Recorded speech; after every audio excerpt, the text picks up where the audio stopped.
Hi, this is Drew Tignanelli. This is our February update, and we've got some great topics to talk about, Michael, right? We've got a great article coming out, 10 tax planning tips for 2026, written by none other than Madison Bennett, right? Absolutely, and you'll be able to find that article in the email that you found this video. And I don't know if everyone has noticed yet, but we've kind of broken up our format into two emails a month, and we're trying to keep everything just within those two emails so we don't fill your inbox too much.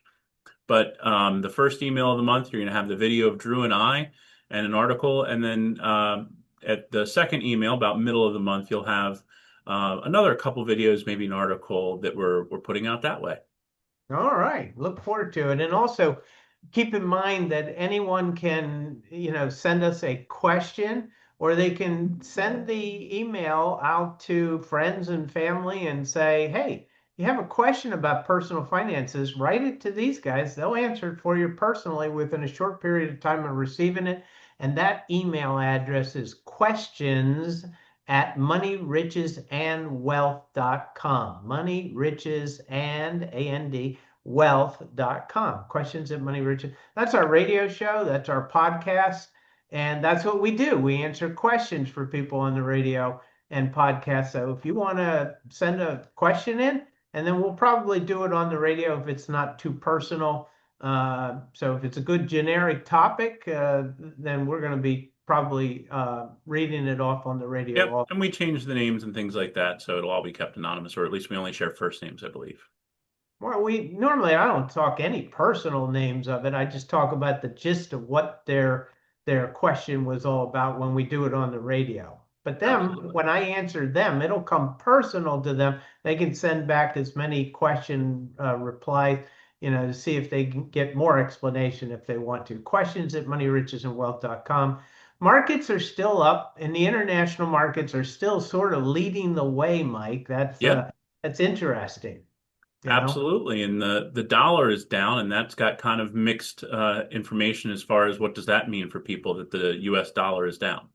Yeah, people say, the dollar's down, this is horrible. But American companies become far more competitive when the dollar's down.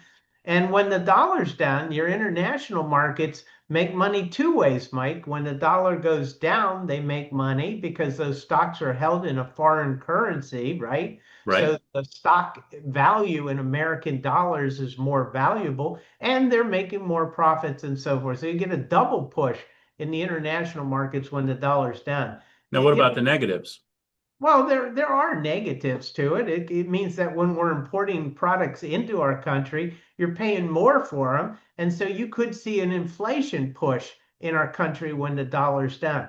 I don't expect that. Normally, companies figure out how to deal with devaluation of the dollar unless it's excessive, and it's not excessive, Mike. People Right. say, "Oh, the dollar's down." Do you know it wasn't too long ago where the euro was like 145 to the dollar. Right now it's 119.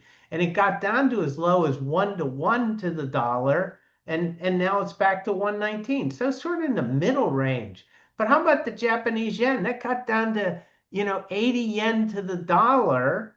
And now it's up to 150 yen to the dollar. That means the dollar's been double strong against the Japanese yen. It hit a high of 160, 161, and it's at 153. I mean, what is everyone, and they use that as a thing as to why gold is going up. We're going to talk about gold in a minute, but Well, before what's the other big topic? The other big topic is interest rates, right? I think in the short term, we're looking at maybe interest rates going down, but that's what we've been saying for a few months now. Yeah, and remember that the Federal Reserve can only push short-term interest rates down, Mike. They can't guarantee that longer-term interest rates will go down.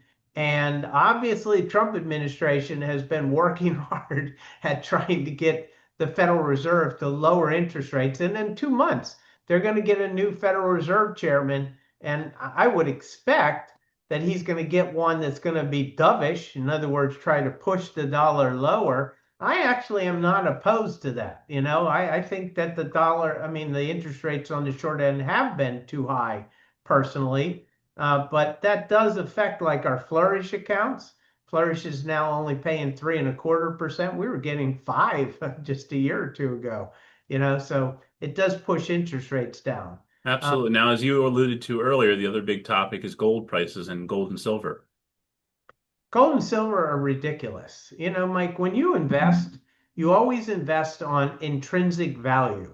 What is the intrinsic value of what you're getting for what you're paying for? Now, think about it. An ounce of gold was worth $2,200 just a couple of years ago, 2, 3 years ago, it's $2,200. Today, they're saying it's $5,300. Now, they're mining a lot more gold than they were a few years ago. So, the supply and demand isn't out of balance for what gold is typically used for. The thing that's happening, Mike, is you got a lot of people out there that think Speculation well, you could call it speculation, or but moving from the US dollar to a different store they of they money they think that they have some kind of wonderful vision that if the US dollar collapses, gold's going to save them. That's ridiculous. I don't know where stocks have always been a better hedge against dollar devaluation for exactly in the the long reason term. you and I talked, is because when the dollar goes down, corporations become more productive overseas and so forth. Yes, the cost of importing goods becomes more And raw expensive materials. and raw materials to some degree, but the dollar going down, the stock market has always proven to be the best hedge against inflation than gold and silver. The reason gold and silver is going up so much is just downright frenzy. This is what you see when you get a frenzy, when people are like, I can't miss out. This is just too good to believe. I'm going to get rich buying gold and silver. It's going to 80,000. I read an article. It's going to 80,000. I've had Right. more articles, Mike, sent to me about where price of gold is going and why we need to get into gold. And I'm like, the intrinsic value is just not there. It Right. costs $1,800 to produce an ounce of gold out of the earth. It costs $20 at the most to mine an ounce of silver out of the earth. To pay $100 for silver an ounce is historically distorted from the cost of producing an ounce of gold and silver out of the earth. Right. It You can only define this as a frenzy. That's what I call it. Frenzies Absolutely. don't Well, end pretty. absolutely. Well, we are headed in. Many would say we're already in the most wonderful time of the year. We're in tax time. And this is a very special time that we want to remind our clients that, um, over the past, months, for the past year, hopefully we've done some tax planning to plan for what's going to happen in this tax season when we do these tax returns. But that's not the end all be all, is it, Drew? No, too many people get TurboTax and they put all the information in and they say, I prepared my There it tax is. return. There it is. And TurboTax is omniscient. So it's obviously perfectly right. The point is that just because the year is ending, it doesn't, and we can't necessarily do tax planning, take actions in the taxable year to change the future.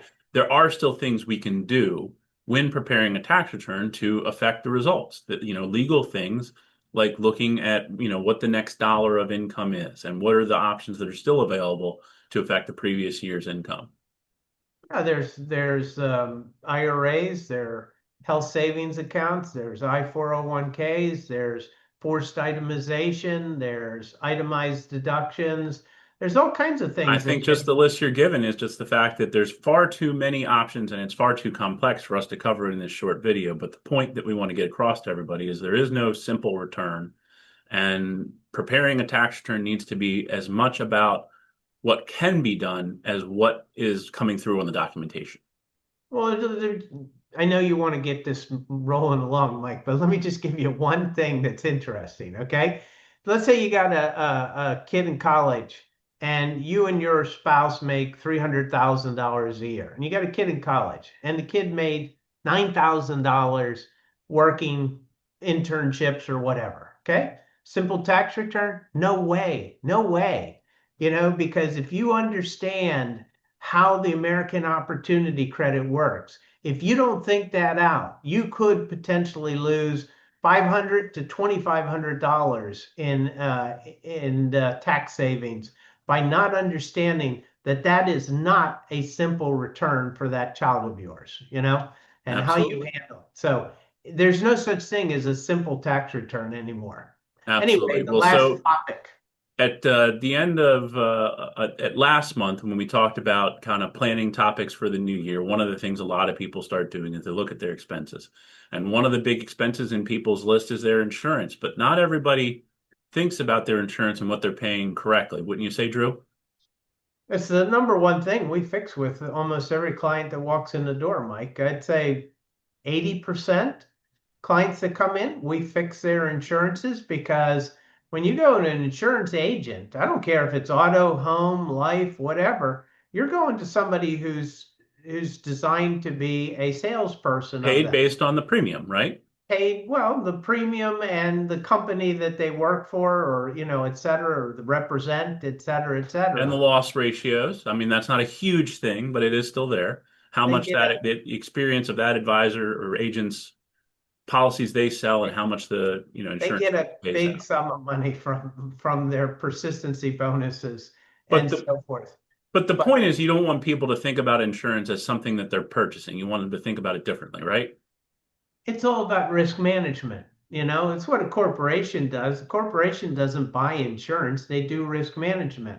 Risk management is where you think about the things that could devastate you financially and how do you mitigate that risk from not devastating you financially. And insurance a lot of times is part of the answer. Okay. But it's buying that insurance right, buying the right amount, buying it from the right company, understanding what amount of risk you should take personally, as on that. Somebody could maybe only take $1,000 of a deductible, but if you could take a $5,000 deductible like I just did on my policy, I saved almost $1,200 a year on my insurance by raising my deductible to a level that I could handle. This is what risk management's all about. Too many people think that buying insurance is trying to figure out how you're going to get your premium back in payments.